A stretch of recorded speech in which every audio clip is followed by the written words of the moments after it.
Hello and welcome to another episode on the Everyday Joy podcast. I'm your host, Joy Ravella. I got this amazing review through from the Light listener, Milestones. Just loving this podcast, they've said. Today's episode really struck a chord. Love hearing from Sharon. Congratulations on making it to the top 5% of podcasts globally by hitting 1,000 downloads in 24 hours.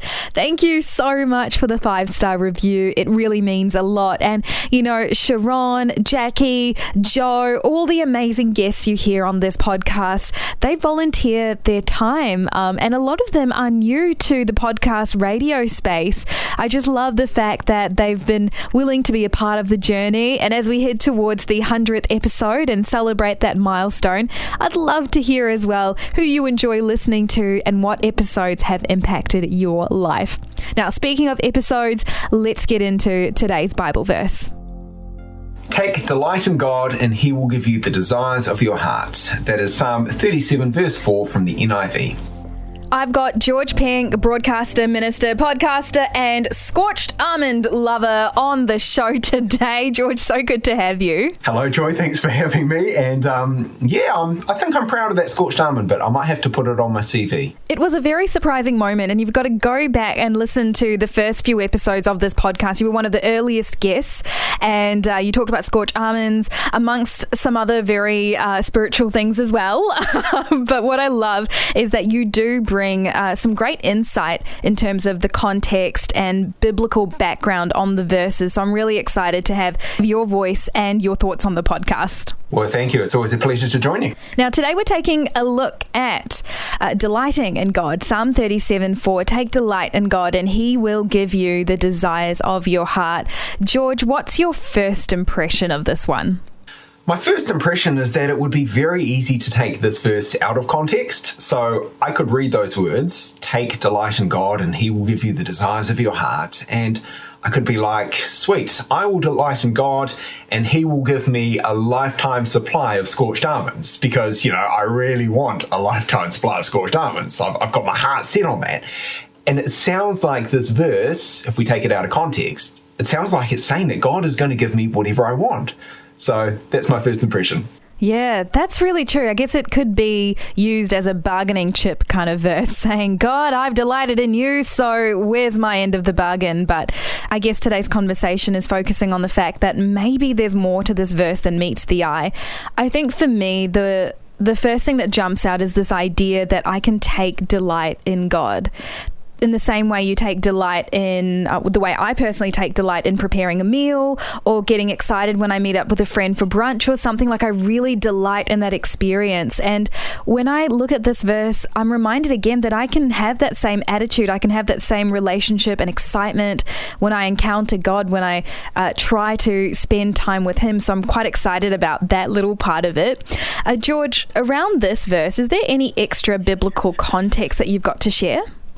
Yeah, so this is a psalm which is written by David, as a lot of the psalms are, and he seems to be drawing from his own experience here, because if you actually keep reading, a few verses later in the psalm, he says that he was young and now he is old. So in his old age, David is reflecting on what he's learned about life and what he's learned about God, and I guess that allows him to give some advice. So he's really imparting godly wisdom here. If you read the psalm, it actually sounds quite a lot like some parts of the book of Proverbs. It's got that same sort of feel to it. You know, there's advice in it and there's a lot of wisdom being shared. So for me, I think that's important context. Yeah, and earlier on in one of your episodes, episode 6, if you want to have a listen to it, we actually looked and did a deep dive into Psalm 37:5, again touching on David and his journey with God, and that's a really great insight there, George. What does this verse tell you about who God is or what matters to him? I think it tells me that God is where my focus should be. You know, I was saying that we could easily take this one out of context. That might lead to a whole lot of disappointment because I'm not sure that God is that interested in me getting a lifetime supply of scorched almonds. But what he wants is for me to focus on him and to make him my number one priority. So the verse says, take delight in God. He is where my focus should be. I am to take delight in him, not in myself and whatever it is, you know, that I happen to want at this time. And, you know, I think that when we do that, when we focus on God, then our desires actually change. When we focus on God, we're more likely to want the things that He wants. Yeah, that's a really good point. One of my closest friends is really, really into this particular artist. We went to go watch his concert, and I'm so sure I'm pronouncing it wrong, but it's Cyan Ducrot. I've butchered it. It's an Irish name. Oh, Ken Crow. That guy, yeah, you know him? Oh, yeah. Oh, we're mates. Well, I went to go watch his concert not too long ago here in Melbourne. And here's the thing. She absolutely loves this artist. And she'd play him in the car. She'd be talking about him, his music. And so she invited me to this concert. And for me, I just want to spend time with Mary. I enjoy spending time with her. I delight in doing that. And as she was sharing this artist with me, we kind of had this bonding moment as he took out his flute. Do you know he plays the flute? No. Yeah, and the piano and the guitar. Anyway, this is a massive plug for he whose name I cannot pronounce. But we had this amazing moment where all of a sudden I was like, I delight now in something you really delight in because we're spending time together. And I think you're so right. Especially in my own life, I've noticed that as I spend more time with God, my heart for things that I wouldn't usually care about suddenly warms to those things like being more charitable or caring more about people who are lonely and vulnerable, because naturally I'm not thinking about that 24/7. So I think that's a really great point you brought up, George. How has this verse played out in your own life though? Well, actually, quite recently, I made a decision about my work life. So, like you, Joy, I am a radio announcer, or at least I have been until very recently. So, I've been working as a radio presenter for about 15 years. It was what I wanted to do since I was in high school.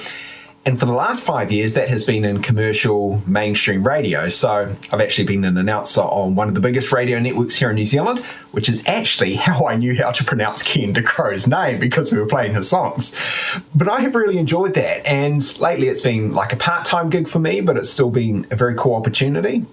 I've worked with some of the best people in the industry here, but I have recently decided to give that up to allow more time to focus on the ministry stuff that I do and specifically on the Christian podcast that I make.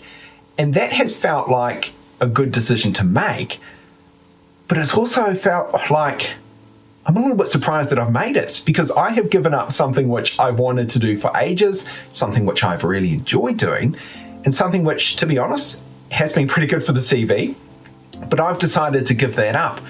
Because honestly, I would rather be doing this ministry stuff, which I know might sound bonkers to some people, but Psalm 37 says, take delight in God and He will give you the desires of your heart.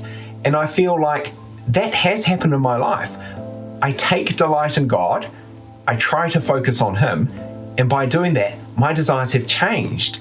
I feel like I'm following where He's leading me, and I've taken this decision because, honestly, it seems like it's what He wants for my life.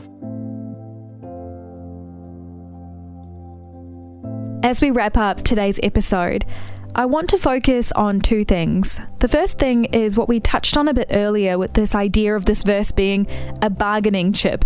God, I've delighted in you. Where's my thing? Maybe for you, you've been serving at your church for years and you've been praying for, I don't know, a house or a job, and it hasn't happened yet. And maybe you found yourself saying to God, well, I've served you. Where's my thing? Where's my blessing? When are you going to give me the desire of my heart? Now, there's nothing wrong in praying and seeking and asking God for what you need. But I think we do step into dangerous territory when we feel that it is owed to us as a result of our favors that we are bestowing upon God Almighty, which when I say it out loud, I'm like, yeah, that doesn't really sound right. The other thing I want to focus on is this fact that we can delight in God. Now, what does delighting in God look like? Well, I like to think of it like going to a restaurant and waiting for dessert. You have ordered it and you know it's arriving, you know it's going to be great, and the waiter's, walking past all the other people, you're enjoying the scene, and the moment your dessert's right there in front of you, it's just exciting. You can't wait to dig into it. You can't wait to enjoy it. And afterwards you say to yourself, oh, that was good. And I think that's the attitude we can have towards the time we spend with God.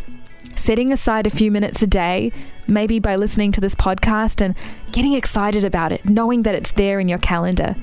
Once you're in that space, dedicating all your time and energy into being present, pressing in fully.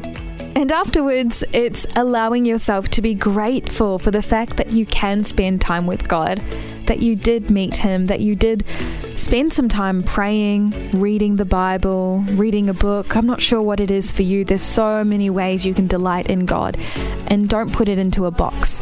For some people, it's quite tactile. For some people, it's spending time with another friend, discussing some verses, those sorts of things. But it's delighting in the opportunity. It's having this sense of anticipation because you're so excited that this is even possible, that you can have a relationship with a God who loves you so much. Well, that wraps up today's episode on the Everyday Joy podcast. Look forward to catching up again tomorrow.